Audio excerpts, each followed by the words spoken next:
już tylko się modlili, żeby poszedł, żeby ten koleś coś się zlał pod siebie już wyszedł, bo chciał tej kobicie w mordę dać, bo krzywo spojrzał na jego żetony. No pchaj tego dziada. No jeszcze krzyczał, no bo zjeżdżam no do rowu. Na ekskluzywną wycieczkę zabrać. A, muchy są. Setu. Dobra, notateczki, tak. Kurczę, znowu tak będę krążył, ale bo to jest taki temat rzeka. No ale to najpierw właśnie Tyle jest tych wyjaśnił, o wątków. co chodzi w temacie. A, o co chodzi w temacie? Jeżeli spotkaliśmy się, nie wiadomo o co chodzi. No bo tak. A ty już nagrywasz, czy nie? Tak, ja od początku cię nagrywam. Jak tylko cię widzę, to mi się dyktafon w kieszeni otwiera.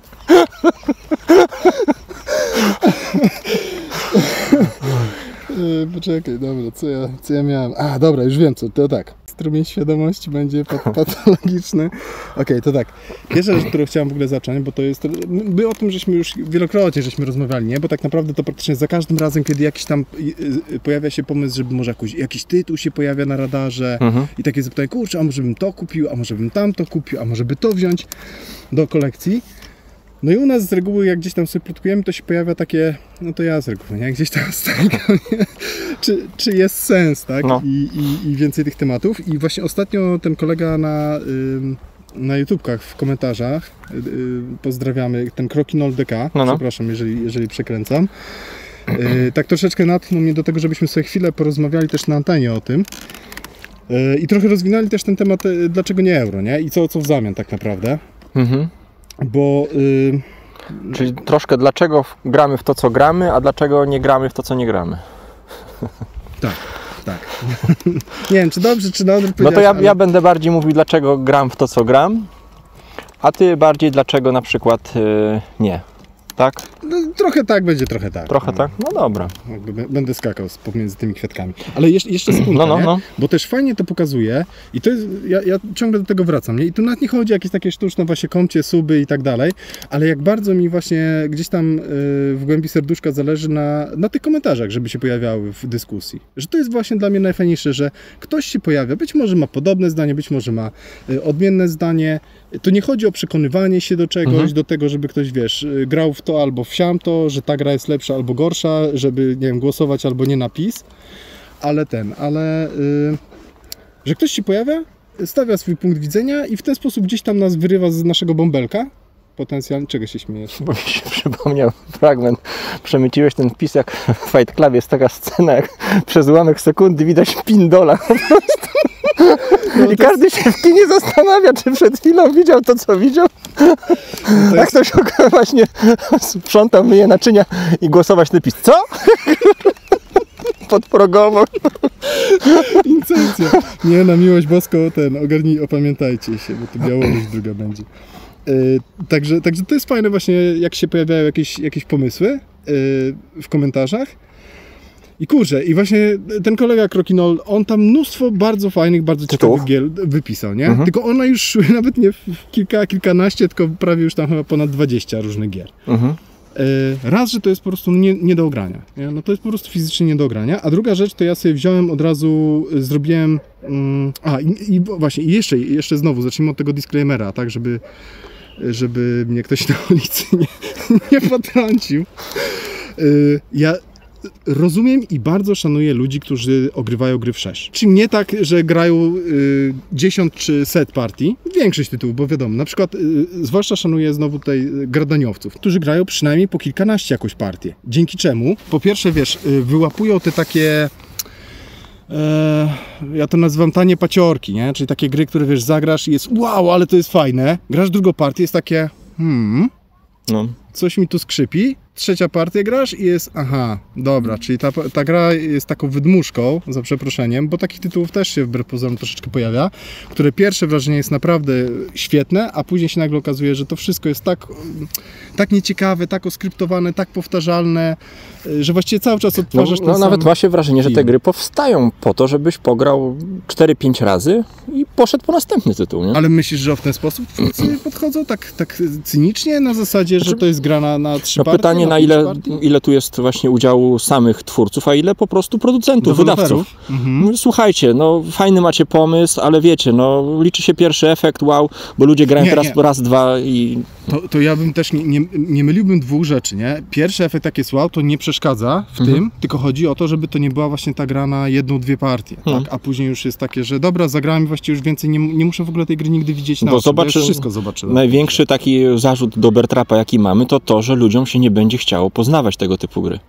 Nie będzie im się chciało odkrywać możliwości strategii, bo jesteśmy przyzwyczajeni troszkę do tego, żeby ten obiad był już podgrzany, na talerzu ładnie ułożony.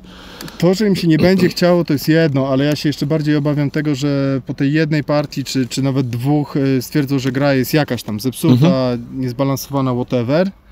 I będą dalej, że tak powiem, tą wieść gminną roznosić, prawda? No bo to jest też standard, tak? No jakby nikt z nas nie jest... Zagrałem, odhaczyłem, no dobra, lecę dalej, ale opinię jeszcze wyrażę, że gra zepsuta, nie? Tak. A właśnie, a jeszcze na sekundę wracając, czyli gradaniowcy ogrywają mnóstwo tych gier, ale jednak to przynajmniej co leci do recenzji naprawdę tam klepią i po pierwsze te wydmuszki wyłapują, a po drugie też potrafią gry wyciągnąć, że tak powiem, za uszy w górę, takie gry.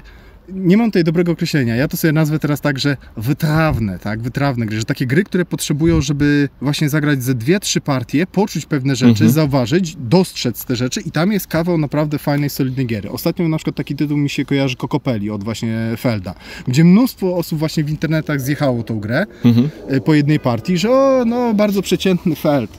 Tam też jest powrót Felda, to jest standard, dobry Feld. Feld się skończył już po tym i ten tytuł. No, druga najlepsza gra po zamkach. Ale dobra, mniejsza o to. To Kokopelli, przykładowo, czyli gry, które właśnie, czasami ludzie się właśnie nacinają na to, tak, na pewien hype, że spodziewają się czegoś i dostają coś innego, czasami gdzieś tam właśnie nie dostrzegają pewnych rzeczy, nie? I się zrażają. No widzisz, ale dlatego my nie robimy recenzji, bo właśnie tutaj za to zawsze szanuję ich, że widać te ogranie właśnie, to skakanie po tytułach i tak dalej przez tyle lat dało im takie doświadczenie, że oni rzeczywiście potrafią to, co mówisz, wyłapać i nazwać konkretnie te plusy, minusy i tak sobie obiektywnie ocenić grę. Ale też nie popadają w pychę na zasadzie, że ja to już ograłem wszystkie euro, to tutaj wystarczy, że sobie instrukcję przeczytam, czy jedną partię zagramy, pół partii, już wiadomo co i jak, nie? Także... Przynajmniej na antenie. Nie, w realu też. W realu też tak jest. Dobra. Także ja takich ludzi bardzo szanuję. Już widzę komentarze, co? Tak podlizujecie się temu gradaniowcom. Nie, to jest moja szczera opinia, nie? I kolejna rzecz, to też rozumiem ludzi, którzy na przykład mówią, że wolą w 4 godziny zagrać na przykład w 3-5 gier różnych. Ja to rozumiem w pełni, szanuję to. Rozumiem też, natomiast ja tak nie mam, po prostu. Ja mam inaczej. Ja mam tak, że zdecydowanie wolę zagrać w te 4 godziny w jedną, i tu jest ważne, w moim gdzieś tam prywatnym rankingu fenomenalną grę, niż w 5 na przykład w moim rankingu prywatnym dobrych, czy nawet bardzo dobrych gier. Że są gry, w których ja na przykład... Ja to sobie na przykład u siebie na rankingu, nie? Bardzo mocno jakby przykładam bardzo mocną uwagę, tak, i do... Aktualizacji ocen. Tak. I u mnie zawsze ten ranking jest relatywny. Czyli na przykład gra, która ma 9, ja w tą 9 wolę zagrać 20 czy nawet 100 partii, zanim zagram jedną partię w 8.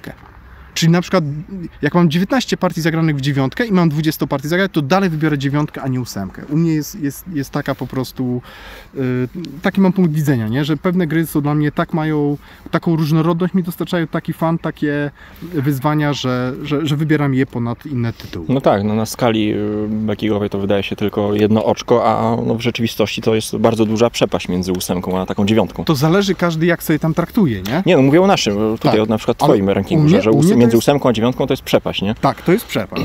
To jest przepaść, to jest taka przepaść jak między, nie wiem, być może przeciętnej oceny między 5 a 10. Nie? No właśnie, ja podszedłem do tego tematu w ten sposób, że chciałbym troszkę pokazać gust, jakim się kieruję wybierając gry. To znaczy, dlaczego akurat te gry, które mam na półce, mam małą kolekcję gier, kilkanaście tytułów, dlaczego je trzymam i dlaczego, co mnie w tych grach pociąga, dlaczego chcę je ogrywać właśnie.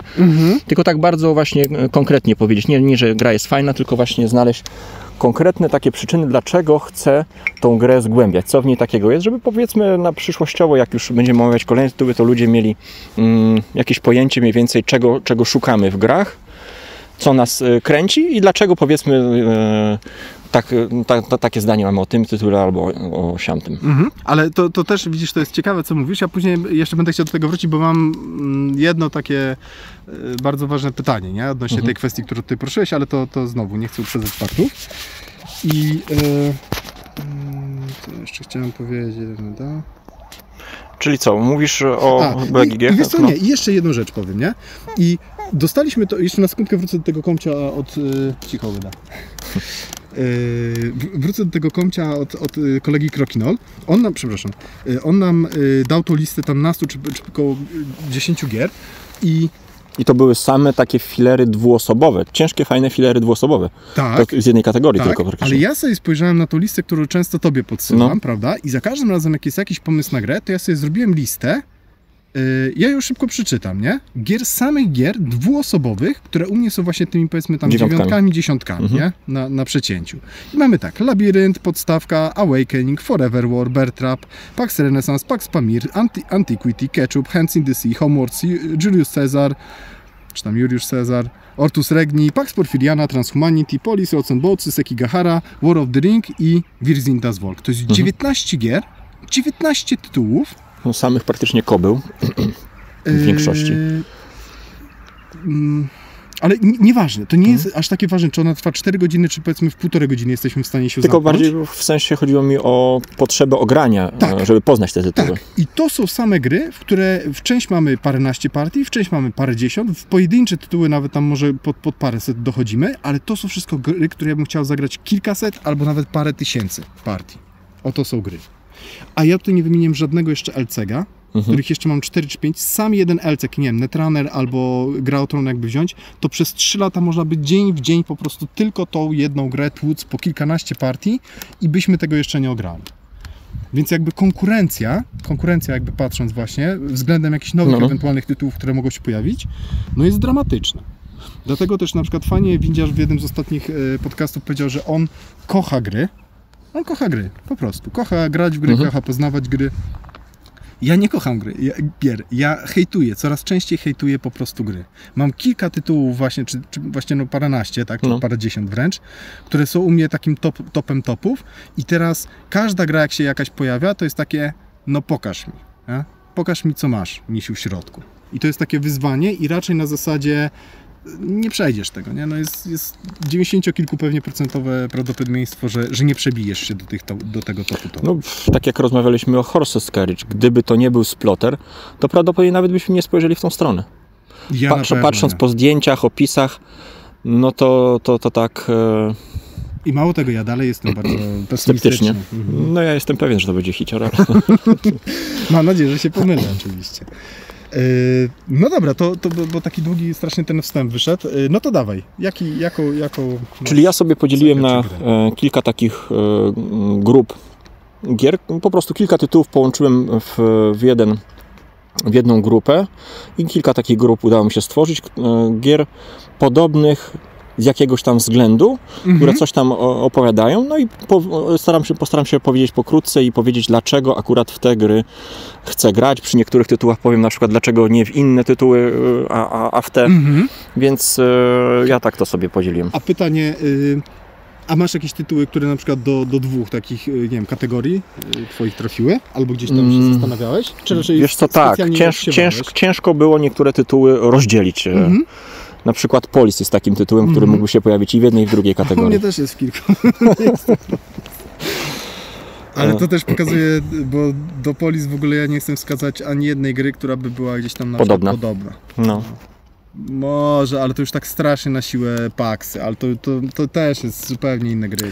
Na pewno wszystkiego nie uda się poruszyć w tym odcinku, więc jeśli będzie taka wola ludu, to dogramy dalsze części. Ale tak... A to nie my decydujemy? Nasze fake konta, które piszą komentarze. Ale na razie zobaczymy, jak wyjdzie ten pierwszy część, czy w ogóle to będzie w jakikolwiek sposób do strawienia. A ty jak masz to podzielone? Wiesz co, ja mam troszeczkę takich cech wypisanych, które bardzo lubię w grach i pod to będę właśnie też konkretne już tytuły wskazywał, jakieś konkretne aspekty czy sytuacje w danej grze. Tak, No to, czyli ja zaczynam od tytułu i wychodzę do cechy, a ty od cechy i do tytułu. No, wyjdzie podobnie może. Tylko inaczej. Dobra, to co, jedziemy? Tak, słucham cię. To ja mogę pierwszą taką grupę otworzyć. Jest to grupa, którą nazwałem Przetwarzanie surowców mojej wioski. Czyli tutaj można wrzucić spokojnie Roads and Boats, Great Zimbabwe i Antiquity, czyli 3 splotery, które mówią nam o rozwoju naszej osady. Dla mnie są to najlepsze gry w ogóle o przetwarzaniu. Gry, w których zaczynamy praktycznie z niczym, a kończymy po prostu z żywą mapą, po której śmigają czy transportery, czy nasze pionki, czy jakieś surowce, które transportujemy, tak jak w przypadku Great Zimbabwe, rzeką. Tak, tam zawsze ten aspekt przestrzenny jest bardzo ważny. I tutaj mam wrażenie, że oprócz tego przetwarzania samych surowców, to jest taki motyw tworzenia czegoś takiego organicznego i żywego. I to w tych grach mi, powiedzmy, wyparło gry typu Ora et Labora, Filsefar, gdzie tam było tylko przetwarzanie, a tutaj doszedł ten taki żywy organizm, który trzeba stale karmić, bo no właśnie dzięki mapie i tworzeniu tej sieci połączeń te nasze budynki cały czas pracują, produkują. To nie jest tak, że ja sobie postawię, wykupię kafelek, budynek, drewno +1, tylko ja tam muszę dotrzeć i to w każdej grze, czy w Antiquity, czy Great Zimbabwe, muszę mieć drogę, żeby tam dotrzeć i żeby ten surowiec, który pozyskam, przenieść gdzieś dalej, więc to jest taki... I te wymagania cały czas ewoluują, prawda? Tak. One cały czas się zmieniają, ale tak fajnie się zmieniają, że... No, odległości się zmieniają. Transportery przybliżają, rzeki przybliżają odległości, a... Znaczy, wszystko się zmienia. Tak. I wymagania, jakie są surowce potrzebne, w jakim momencie, jaka mieszanka, że tak powiem, tych konkretnych zasobów, właśnie w jakiej odległości, kto może przewieźć, ile tych surowców. W Antiquity karczmy, miasta pozwalają nam pójść dalej z naszym zasięgiem. Możemy wyhodować konie i zacząć jeszcze dalej gdzieś tam się przemieszczać. A słuchaj, a mam pytanie takie do ciebie. A czy myślałeś kiedyś nad czymś takim, że na przykład, powiedzmy, że weźmy te dwie gry, nie? Roads and Boats i Antiquity, że mam te dwie gry, one są obydwie w jakimś tam stopniu o budowaniu, nie? Czy ja potrzebuję tak naprawdę mieć obydwie te gry? Bo i tak nie mam jakby możliwości tego zgrać żadnej, bo jedną i drugą grę można zagrać setki razy, na pewno, to przynajmniej setki razy. I teraz w żadną z nich nie mamy tych setek partii. I czy nie myślałeś o tym, czy któraś gra by nie mogła wylecieć? Na przykład nie na zasadzie, że wiesz, przychodzę i ci przystawiam pistolet do głowy i masz wybierać, tylko czy ci przeszła taka przez myśl głowy, kurczę, a może w sumie to te rocy tak niepotrzebnie, bo w Antiquity można łowić ryby. Wiesz co, nie byłbym w stanie ocenić, bo ja każdego dnia mogę powiedzieć, że kocham inną grę. Znaczy tego dnia wstanę i powiem, że Antiquity, a drugiego dnia, że Roads and Boats. To raz, czy już nie mówiąc też o Great Zimbabwe. A dwa, to jednak nacisk na tą produkcję jest zupełnie inny. To są wszystko gry o prowadzeniu cywilizacji bez konfliktu takiego militarnego. Ale ten konflikt jest, ale jest zupełnie oparty na czym innym. W Antiquity mamy tą taką agresywną gospodarkę, która po prostu wchłania ziemię, rujnuje wszystko dookoła. Włącznie z nami. Więc tam od początku jesteś nastawiony na walkę. Wiesz, że bez tego się nie obędzie. Na przeżycie w ogóle. Tak. Prawda? W Roads and Boats głównym tą siłą taką jest budowa sieci transportu. I to jest dla mnie mega ciekawe, bo żadna gra Antiquity nie jest o budowaniu transportu, o przemieszczaniu się z jednego miejsca na drugie. Ta mapa jest ważna, ale to nie jest... Na innym poziomie to funkcjonuje, zupełnie inaczej. Tak. To jest dużo bardziej złożone i jakby ten punkt ciężkości jest w Roads and Boatsach przeniesiony, a w Antiquity to jest... W Antiquity zużywam surowce. Gra jest o zużyciu, o niszczeniu planety, a w Roads and Boats przetwarzam drewno w deski, później papier używam do do papierów wartościowych, więc ten taki klimat, który znam z, powiedzmy, z Oral Tabor i tym podobne, więc to są tak różne dla mnie gry, że nigdy nie zastanawiałem się, że któraś mogłaby wyłączyć. Nie wiem jak u Ciebie, czy... Nie, ja właśnie tak trochę chciałem z Ciebie to wyciągnąć, nie? Bo wrzuciłeś jakby te gry w cudzysłowie jednej kategorii, ale żeby podkreślić, że to są zupełnie różne tytuły, prawda? Że one, można powiedzieć, że jakieś tam pojedyncze mechaniki mają od siebie wzięte, pewne rzeczy są podobne, ale to nie zmienia faktu, że i tak to są zupełnie dwie różne tytuły. No już nie mówiąc o grze Zimbabwe, które jest o badaniu rynku po prostu, o kontroli rynku. No i teraz to najważniejsze pytanie, dlaczego chcę poznawać akurat te gry. I stawiam je powiedzmy ponad tymi Euraskami, o których wspominałem. No to uważam, że tu jest tak cholernie dużo do odkrycia, tylko no, pytanie czego, no bo to tak można sobie łatwo powiedzieć, ale tak, granie podróżnych bogów w grę Zimbabwe. Ilość graczy ma ogromne znaczenie. To, jakich bogów wezmą inni gracze, ma olbrzymie znaczenie, jak nasz bóg. W którym momencie wezmą, prawda? Nawet. Moment, chciałbym na przykład się nauczyć poznawać, kiedy jest czas dobry na odpalenie artystów, tych rzemieślników drugiego stopnia, bo oni mają często decydujące znaczenie w trakcie rozgrywki. Ten rynek jest fascynujący w Zimbabwe, jak on działa, jak sobie radzić z mapą. Za każdym razem w 3 grach tworzymy mapę. To już daje olbrzymie wyzwanie. Chciałbym umieć po prostu spojrzeć na mapę już na wstępie i powiedzieć, aha, dobra, tu mam punkt zaczepienia, to jest ważne, to jest miejsce ważne. A później przyjdzie jakiś zbir i ci przemodeluje tę mapę i gębę. W Roads and Boats, no mapa, Antiquity podoba mi się to, jak bardzo ciekawe są strategie otwierające.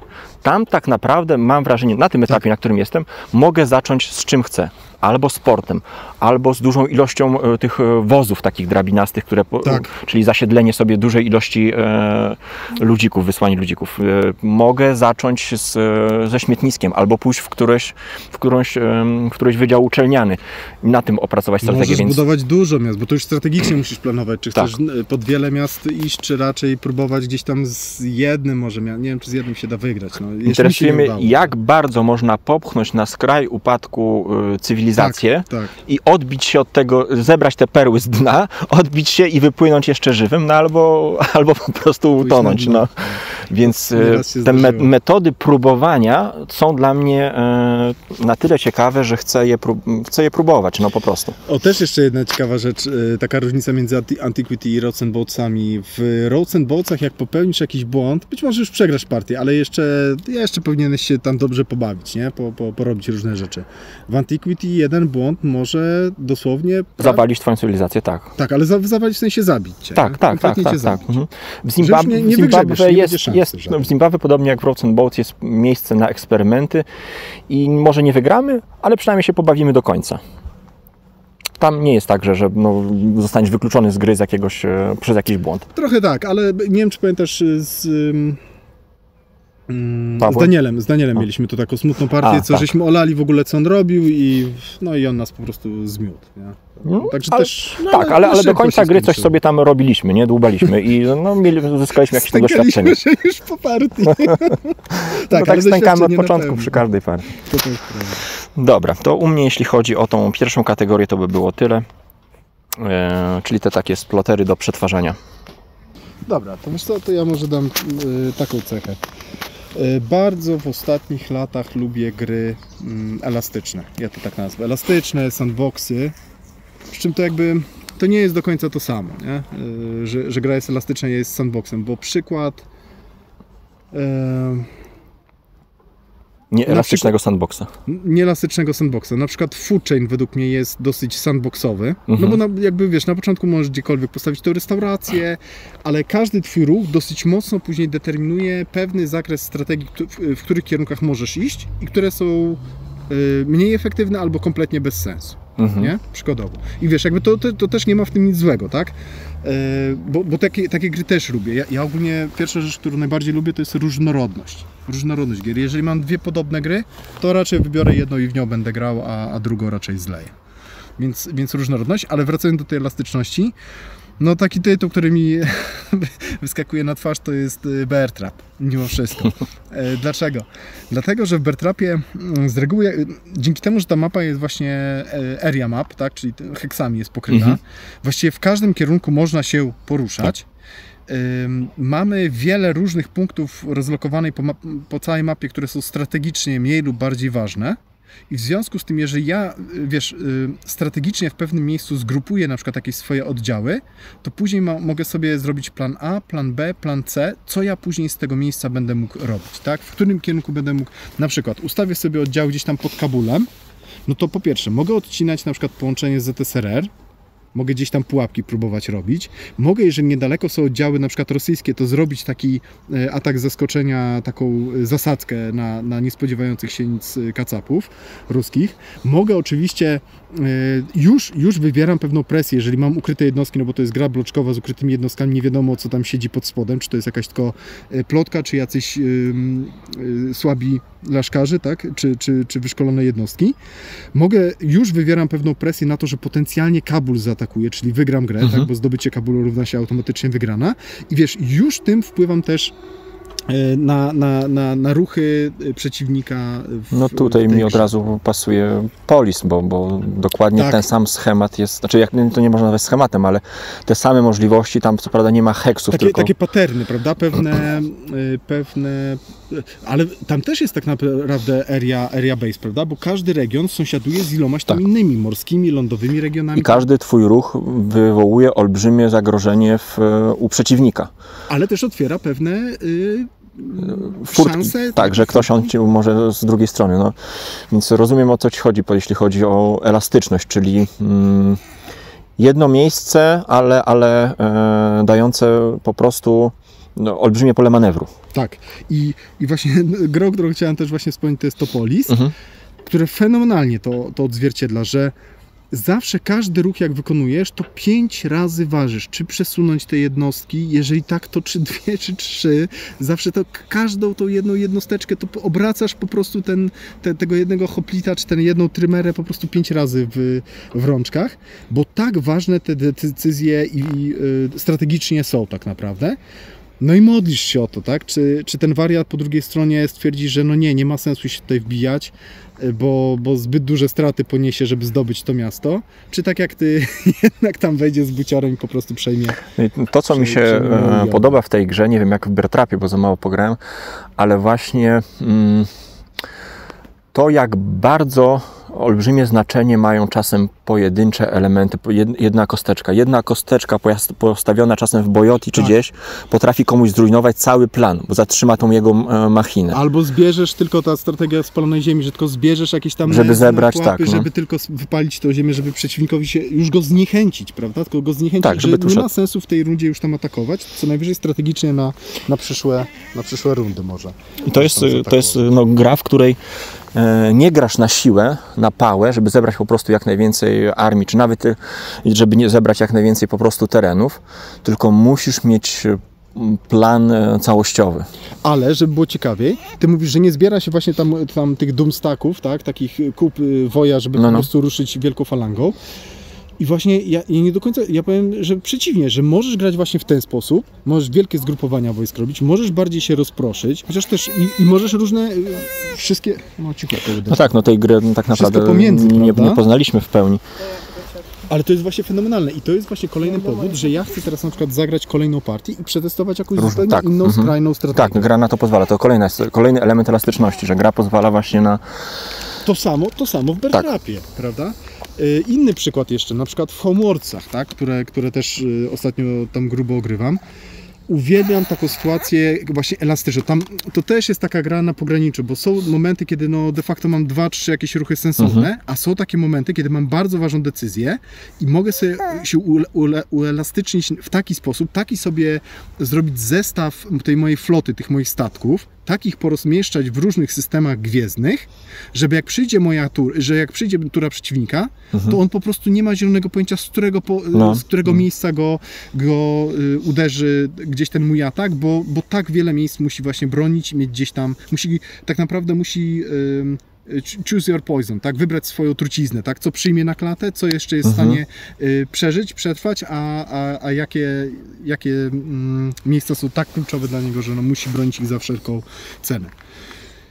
I widzisz, i tu w ogóle tu jest ileś tam rzeczy jeszcze, które się z tym wiążą. Uwielbiam takie sytuacje, kiedy na przykład zmuszasz gry, które ci pozwalają wymusić na przeciwniku reakcję, zmusić go do pewnych działań, sprawić, że on będzie musiał zmodyfikować swoje plany. Okay? Aha, idziesz na ten Korynt w Polis, tak? No to słuchaj, to ja tutaj ci podejdę pod twoje dwie mniejsze stolice, tam gdzieś w Bajoti i nie wiem, no Syrakuzy to akurat nie. No i teraz wybieraj, nie? Co jest dla ciebie ważniejsze, bratku. Uwielbiam gry...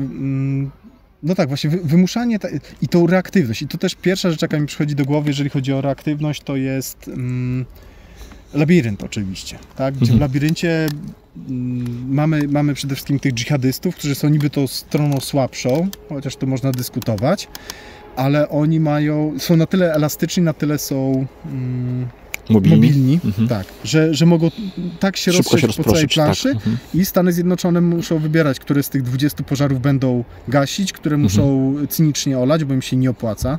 Sorry, po prostu to można to sobie przeliczyć. A które miejsca są dla nich strategicznie kluczowe. I mało tego, mogą jeszcze pewne rzeczy wykorzystać na swoją korzyść, pewne zagrożenia, bo karty, eventy pozwalają na takie. No to o czym mówisz, jest to doskonałe odzwierciedlenie realizmu po prostu. To, co widzimy w konfliktach takich normalnych po prostu, rzeczywistych. Kiedy nie jesteś, głównodowodząc nie jest w stanie wszystkiego wybronić, nad wszystkim zapanować i musi mądrze, powiedzmy, zasobami jakoś zarządzać. Tak, albo takie podjudzanie kogoś, prawda? Prowokowanie kogoś do tego, żeby podjął albo niekorzystną dla niego decyzję, albo decyzję, która jest dla niego kosztowna i ogólnie której chce uniknąć, prawda? Że nie chce tutaj walczyć, ale musi, tak? My go tak naprawdę zmuszamy do pewnych rzeczy. No dobra, dawaj następny. No ja zostanę przy tym realizmie, bo to jest jedna też z kategorii, którą tutaj uwzględniłem, ale realizm odnoszący się do spekulacji finansowych, czyli wszelkiego rodzaju kolejówki. Gry z serii 18XX.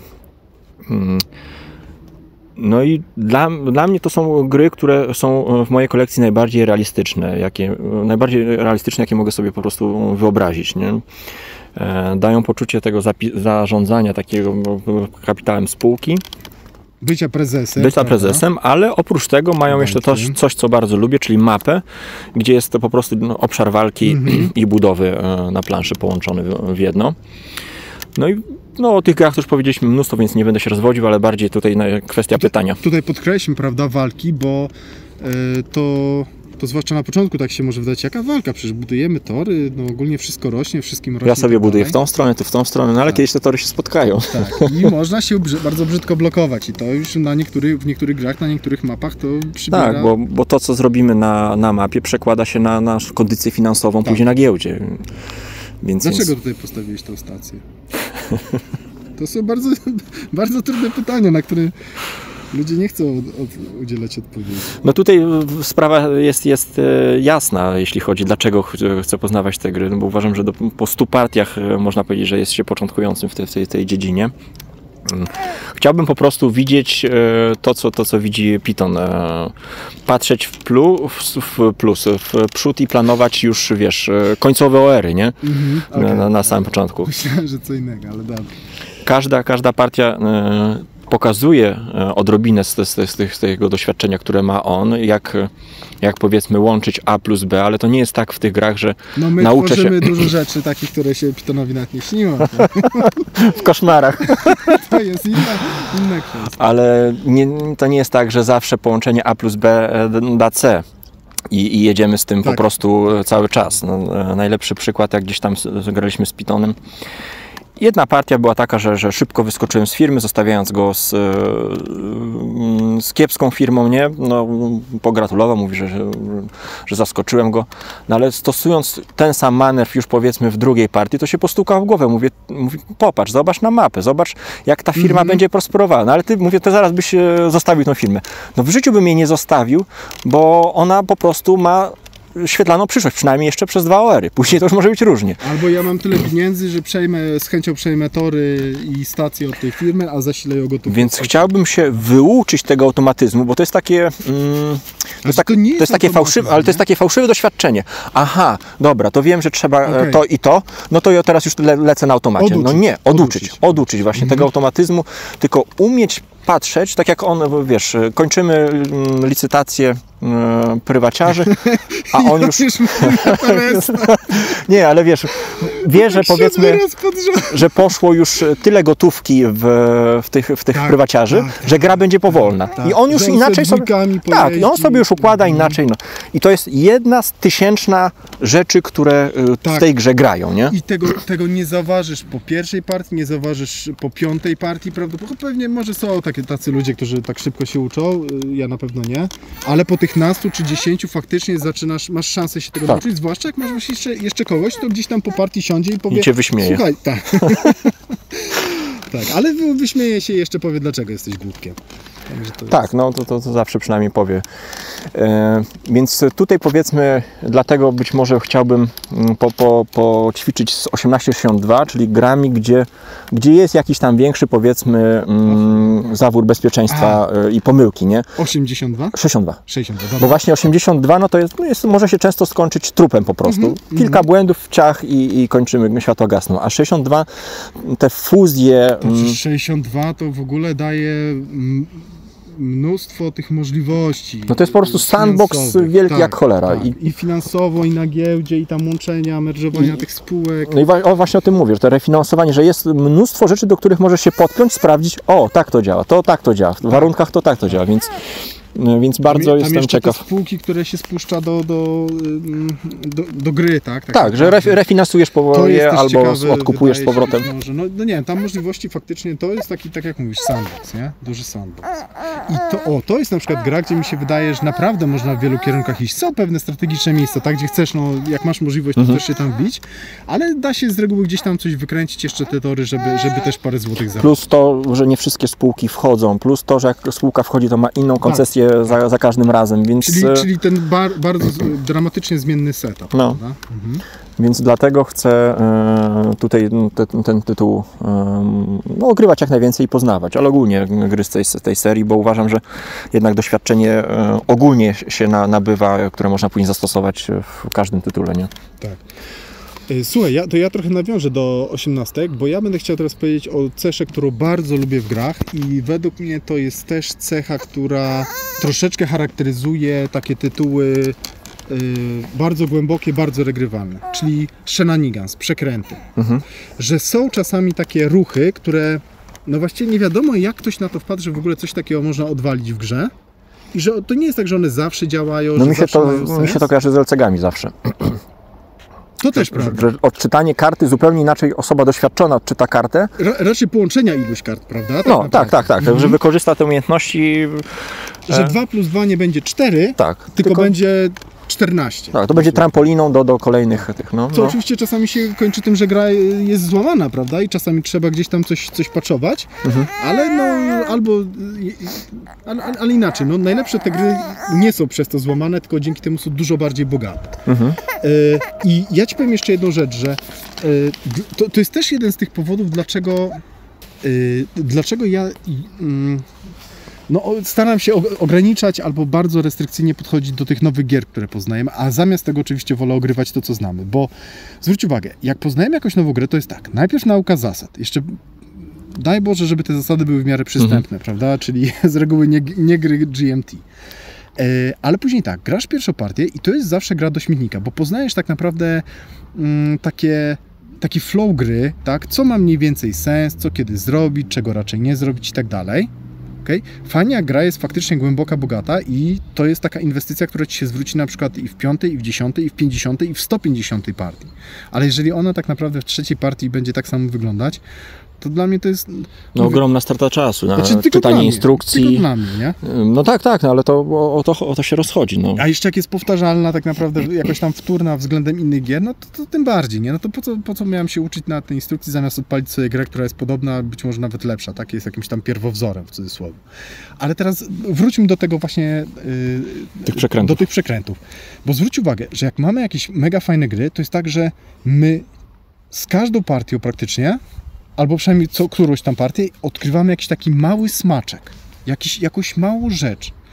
I to są takie małe, wielkie rzeczy właśnie, które jak siada jakaś osoba nowa, to albo musisz jej to wytłumaczyć, nie? Na przykład na czym polega ta walizka, nie wiem, w 18 na przykład, nie wiem, na tych full capach na przykład, że wiesz, że pierwsza firma z reguły to jest do spuszczenia tak naprawdę, żeby pompować pieniądze.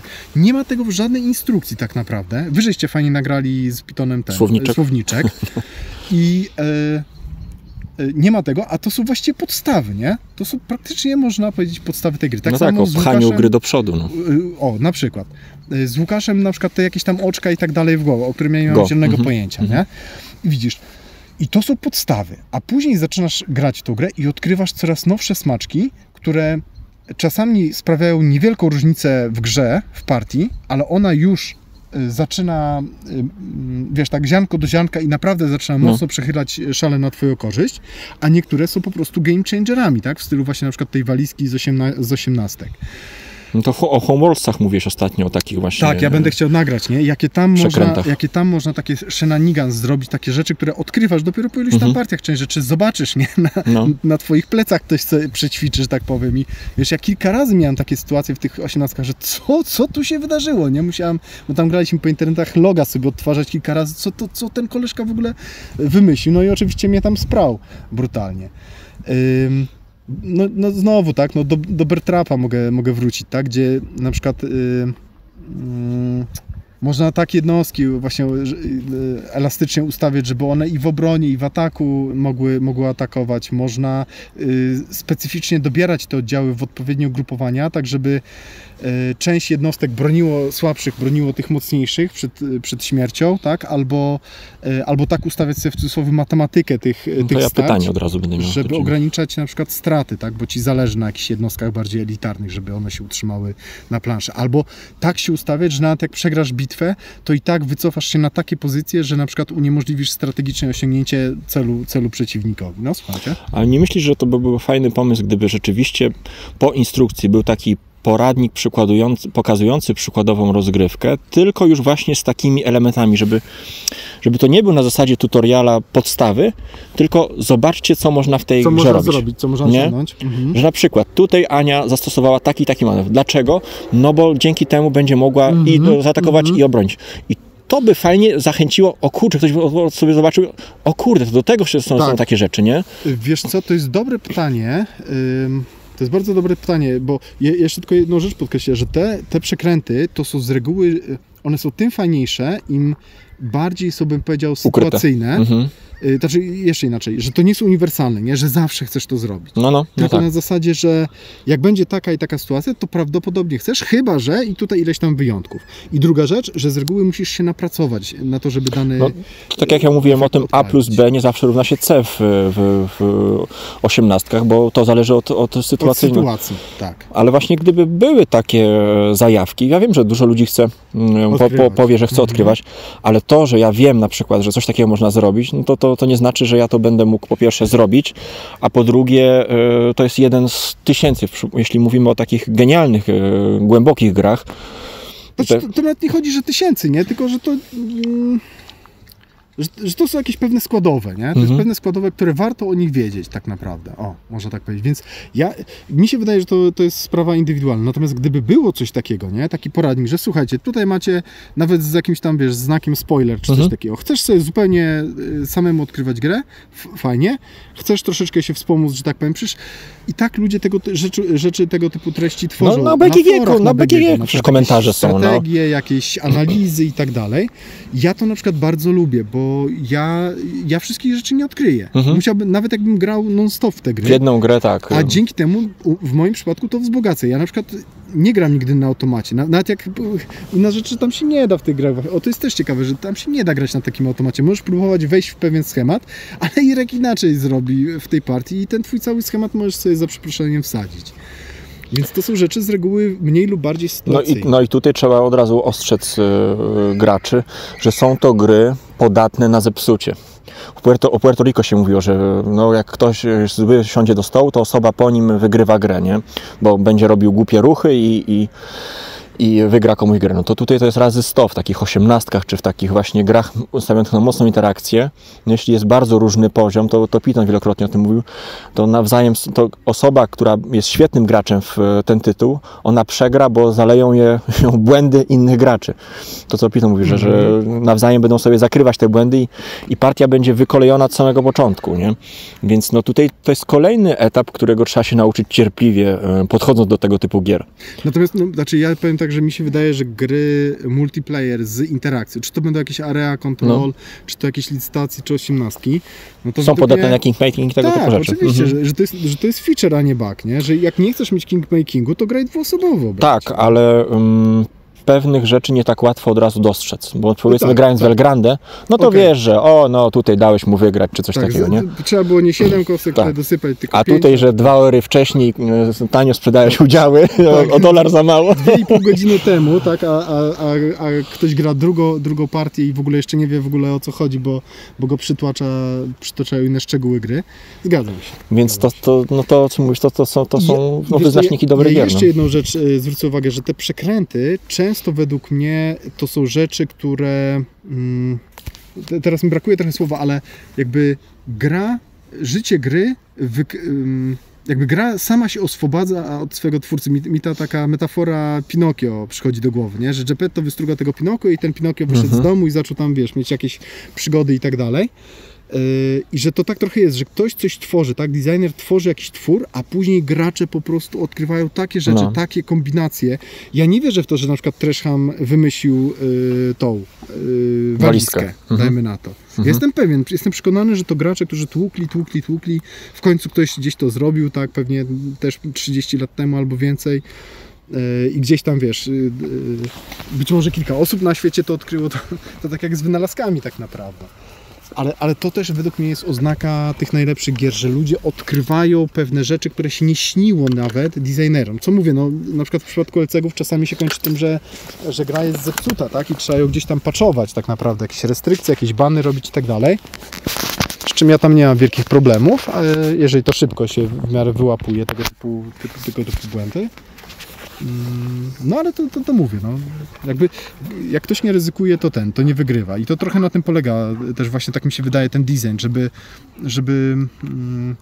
że gra jest tym bardziej ciekawa, im bardziej gdzieś tam otwarta designer jest. Otwarta to jedna rzecz, ale gdzieś tam też próbuje dojść do bandy z możliwościami, z narzędziami, jakie daje graczom tak naprawdę, nie? Że nie zdobądź +1 kamienia, tylko tak jak w Fuczenie masz tego FCO, który ci tam, nie wiem, czy nie, już nie pamiętam, jak to się nazywa, 150% przychodów ci daje. Tak, na początku każdy mówi, że zepsute, tak. No. Wygrywał najlepiej, a teraz wygrywa jeszcze 150%. No. Nikt tego nie bierze tak naprawdę. Z doświadczonych graczy, ale to tak na boczku. No tak, bo droga po tego FCO jest długa i nie robisz w międzyczasie nic, tylko... W międzyczasie przegrałeś grę. Tak, no nie, chyba że inni gracze samo nie robią nic, znaczy nie? Inaczej, przepraszam, no pewnie się da, bo ja bardziej dwuosobowo mówię, nie? A w Ketchupie to już pewnie na pewno się da, bo tam jest milion możliwości tych modułów, tak? Odpalania, ale tak na boczku mówię, nie? Powiedzmy o podstawowym FCM. Nie wiem, masz jeszcze, bo jak ty masz jeszcze to dawaj, a jak nie, no to jeszcze ja bym ostatnią kategorię bym poruszył, mianowicie ekonomia wojenna. Mam w zestawie swoich ulubionych gier kilka takich tytułów. Tutaj powiedzmy posłużę się Panem Lodowego Ogrodu, Zakazanymi Gwiazdami i Strażnikami Xobos. I są to gry, w których też zarządzamy. Poczekaj. A ekonomia wojenna jako typ gry ci chodzi, czy... Czyli takie 4X, coś takiego, nie? Okej, dobra. Zarządzamy pewną cywilizacją w stanie wojny. I w tych grach nie wystarczy powiedzmy siła armii, tylko tutaj trzeba też mądrze zainwestować właśnie w tą gospodarkę w trybie takim wojennym. Ale akurat w tych grach, które wspomniałem, najciekawszym dla mnie wyróżnikiem jest ta możliwość budowania swojej frakcji.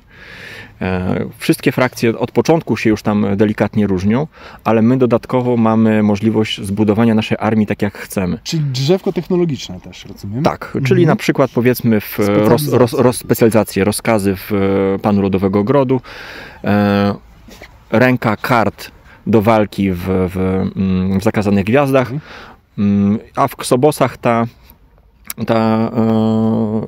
różnorodność jest budynków chyba, nie? W samej powiedzmy jednostki na początku mała, ale później możesz wymyślać różne technologie, które dają im indywidualne właśnie specjalności. No jeszcze wspomnij o Space Empires 4X. No właśnie chciałem, to później zaraz powiemy, dlaczego tutaj nie dałem. No i tak, no w każdej z tych gier można na różny sposób się tą gospodarką zajmować. Ustawiać, powiedzmy, ten balans w jedną albo w drugą stronę. Albo bardziej wojennie, albo bardziej ekonomicznie. To, co mnie fascynuje też w tych grach, to sposób punktowania, bo w Zakazanych Gwiazdach mamy capture the flag tak naprawdę. Czyli musimy jednocześnie pilnować swoich i zdobywać przeciwnika. W Panu Lodowego Ogrodu jest taka najbardziej, powiedzmy, typowa punktacja regionów co jakiś tam czas, ale jest dodany ten motyw. Chodzi mi o indywidualne cele. To jest dla mnie genialne, bo zazwyczaj te cele są ciężkie do zdobycia, ale to już jest potencjalny straszak dla przeciwnika. Bo może one są trudne, ale do nich się dąży i wywiera tą presję. Tak, niektórzy mają łatwiejsze, niektórzy cięższe, ale mogę i powiedzmy sobie wybrać punktowanie i trochę celu. Nie? Czyli znowu ta reaktywność, prawda? Wymuszanie na przeciwnikach, żeby zmieniali swoje plany, bo tutaj jest zagrożenie takie i takie. W Ksobosie w ogóle najbardziej mi się podoba ta gospodarka, bo tam tych budynków jest bardzo dużo. W ogóle pomysł na samą grę mi się podoba, bo tam tych strażników używamy oczywiście do walki między sobą, ale przede wszystkim ich głównym zadaniem jest pozyskiwanie tych kryształów ze źródła. Więc ja muszę poświęcić siły robocze na pozyskanie tych Znaczy właśnie nie musisz, nie? Ale to są punkty na koniec, więc muszę zdobywać je, nie? Ten kryształ. Potencjalnie możesz. Ty decydujesz tak naprawdę, nie? No tak, ale no wiadomo, że nagrodą jest kryształ. A przypomnij jeszcze, w Ksobosach też za te kryształy się kupowało coś ładnego w trakcie gry? Też, dobra. Mało tego, no muszę budować reaktory, które są przemnożnikiem później punktów, czyli ilość kryształów razy ilość tych. I znowu, według mnie nie musisz, tylko możesz, że to zależy od strategii, nie? Że to są kolejne jakby fajne narzędzia, które ci gra daje i mówi, masz tu, Rysiu, i baw się z tym. Ale, znaczy wiesz, no reaktory no też musisz, no bo to jest, tu jest bardziej w drugą stronę. Dużo rzeczy musisz, nie? I musisz, i ten przymus musisz jakoś sobie rozłożyć. Czy budujesz 3 reaktory, czy 5, nie?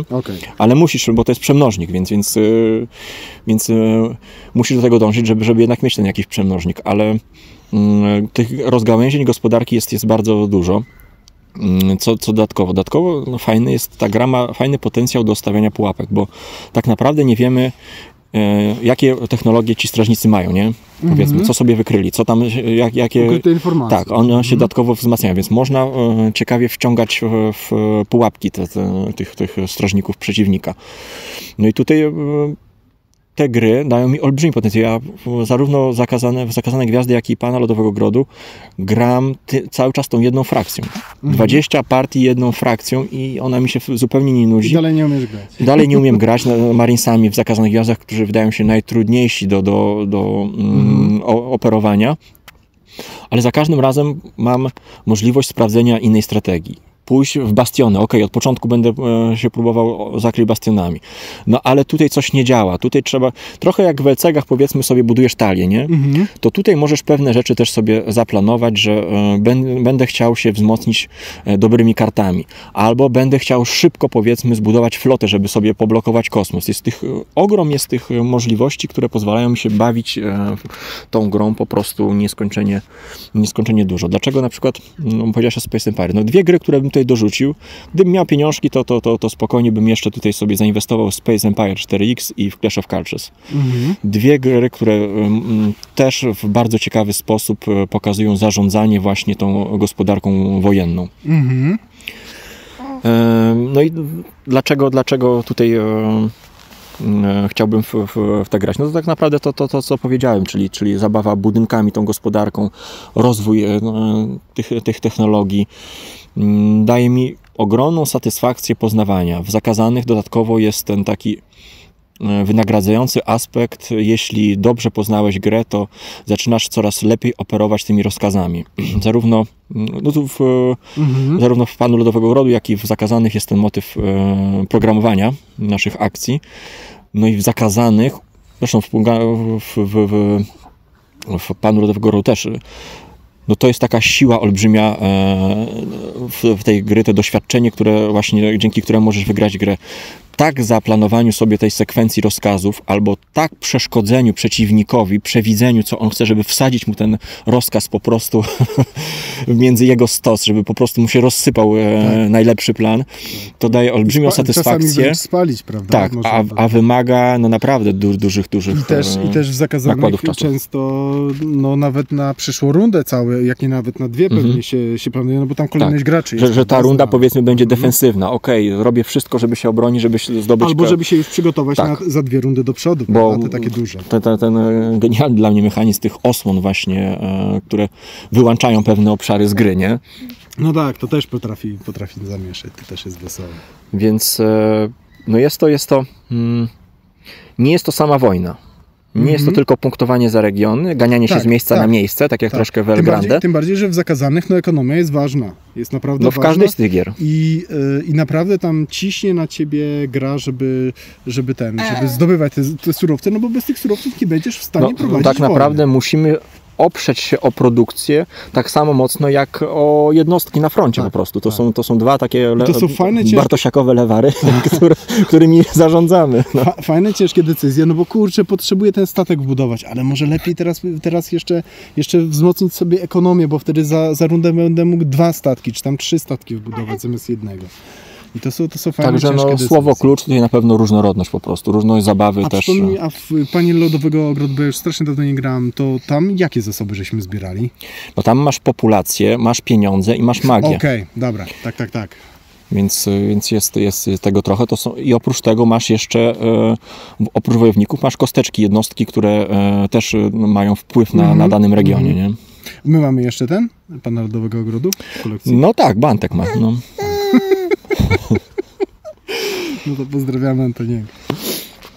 Dobra, wiesz co, to jeszcze ja bym się wkleił na chwilę, dobra? Jeszcze jedną rzecz tylko bym powiedział, bo ja bo ty tak zawsze mówisz, że ty budowniczy, tak, ja jestem ten... Niszczyciel. Tak, ten zły, niedobry. No i coś w tym jest, tak, że lubię konflikt, bo z reguły według mnie właśnie konflikt, tylko nie taki, wiesz, niekoniecznie, wiesz, chmara, wiesz, jednych jednostek kontra chmara drugich jednostek. Takie też czasami lubię, ale lubię spryt z reguły w tych grach. Natomiast to nie jest do końca tak, że ja nie lubię budowania. I tak sobie jeszcze pomyślałem, że ja lubię jak jest budowanie, jak budowanie jest wymagające, budowanie jest ciężkie i z tego budowania jak wynika jeszcze później właśnie jakiś konflikt, czyli trochę to o czym ty przed chwilą powiedziałeś, prawda? Czyli ta ekonomia wojenna. I tak sobie pomyślałem, no fajnie sobie pobudować, tylko najfajniej jakbyśmy w sumie to robili równocześnie i na przykład ze zasłonkami. I teraz zobacz, co mi tutaj przychodzi. Budowanie plus walka, LCG. W LCG-ach równocześnie każdy z nas sobie siada w domu, buduje sobie jakąś talię. To budowanie naprawdę można zbudować w miarę takie... No budujesz swoją cywilizację od podstaw. Znaczy budujesz cały swój plan strategiczny na partię, prawda? Masz narzędzi do budowania, masz po prostu pierdyliard. Nazwijmy rzeczy po imieniu. Możesz zbudować sobie w miarę w cudzysłowie względnie taki prosty deck do grania. Możesz sobie budować cuda po prostu na kiju, robić, wiesz, te salta mortale, obroty z półobrotu, próbować atakować i tak dalej, zakładać sobie gacie przez głowę. Na koniec przychodzisz sobie na partię i masz krótką, względnie krótką, bo to często są partie, które trwają tam 30-45 godzinkę, czasami jest to dłuższe, ale cegi tam powiedzmy po półtorej godziny partia pojedyncza trwa. Masz bardzo intensywną rozgrywkę, gdzie wcześniej coś zbudowałeś i teraz tylko chcesz, żeby ten twój plan, tak, strategiczny, to co sobie przygotowałeś, to co sobie wybudowałeś, żeby to odpalić i żeby pokonać przeciwnika. Zweryfikować też nawet. Który oczywiście będzie cię tutaj naciskał i względem tego, co przygotował na ciebie przeciwnik, za tą w cudzysłowie zasłonką, tak, czyli tam u siebie w domu na spokojnie, będziesz musiał na to reagować, będziesz musiał się do tego dopasowywać i będziesz chciał w te jego słabsze właśnie, to mnie zawsze ciekawiło, bo staje przed tobą przeciwnik z nie wiadomo jakim deckiem i tak naprawdę jak zbudować deck wokół czegoś niewiadomego, nie? Czy pod siebie po prostu lecę, tyle potrzebuję, powiedzmy, budynków produkujących kasę. Zawsze grasz, to tak jak Python mówi, tak? Jak nie wiadomo na kogo stawiać, to stawiaj na siebie. Zawsze budujesz pod siebie, natomiast przygotowujesz sobie narzędzia na pewne okazje, tak? Żeby się uratować. Po tym. I oczywiście będą takie sytuacje, będą takie deki, gdzie jeden dek nie ma żadnych szans po prostu, wiesz, w 9 na 10 partii przegra i raczej nie ma większych szans, żeby nawiązać walkę, ale to raczej bym zaryzykował, że to jest jakiś bardzo skrajny deck, nie? Jakaś taka bardzo skrajna sytuacja. Albo źle skonstruowany deck, albo taki deck, który po prostu robi jakąś jedną konkretną rzecz i jak się nie złoży, że akurat deck przeciwnika jest super kontrą na tą jedną konkretną rzecz, to nic nie zrobi. No i tak trochę puentując w sumie na ten odcinek, to możemy taką misję kanału po prostu powiedzieć głośno, że gramy w gry, które wymagają czasu, ale one oddają nam z nawiązką po prostu satysfakcją partii, podczas partii, nie? Tak. Dlatego stąd też te opory w poznawaniu nowych gier, łapaniu wszystkiego po kolei, bo te gry wymagają tego, żeby nad nimi siąść. Nawet taki, wydawałoby się, durny Keyforge, jak się okazuje, wymaga dużo większych nakładów czasu i pracy, żeby poznać możliwości, niż się wydawało większości ludzi, którzy kupili po prostu talię. To ja sobie zagram. Ale twój deck jest mocniejszy, to bez sensu. To dlaczego ja mam w to grać, nie? A trzeba zagrać ileś tam 10 partii, żeby zrozumieć, o co tak naprawdę tam chodzi, nie? Tak, i też jeszcze możemy zdradzić, że ty, jak żeśmy sobie plotkowali, to ty tak mówiłeś, właściwie to ja bym chciał powiedzieć, dlaczego ja już nie chcę w ogóle żadnych nowych gier poznawać, tak? Taki trochę skrót myślowy. Ale powiedziałem, że to trochę nieprawda jest, bo tak cały czas coś tam wpada pomalutku. Może nie tak jakoś na ale jestem ten pan stopowy, bo ja nie znoszę poznawać nowych gier, czytać, uczyć się instrukcji, a tylko po to, żeby zagrać raz i później ona w ogóle może nie trafić. To jest dla mnie zbyt duże ryzyko czasu, nakładu sił. Już nawet Łyda marudzi, jak słyszy nowe tytuły. A co nie znaczy, że nie będziemy jakichś tam nowych tytułów poznawać. Ale one się i tak pojawią, ale właśnie jakaś tama musi być, bo... Sito, może takie dosyć gęste sito. Myślę, że to jest lepsze. Tak. Dobra. Dzięki serdecznie za wysłuchanie. No i co, bardzo nas też interesuje wasze spojrzenie, bo na pewno wiele z was osób powie, pieprzycie głupoty, właśnie w tym kwintesencja poznawaniu 1000 gier. No i też takie zdanie byłoby fajnie opisać, jaką macie satysfakcję właśnie z tego. Jaka jest perspektywa wasza, prawda? Jak wy to widzicie? Bo my też mieliśmy ten okres, kiedy chciało nam się wszystko sprawdzać. Essen to było po prostu większe święto niż Boże Narodzenie, nie?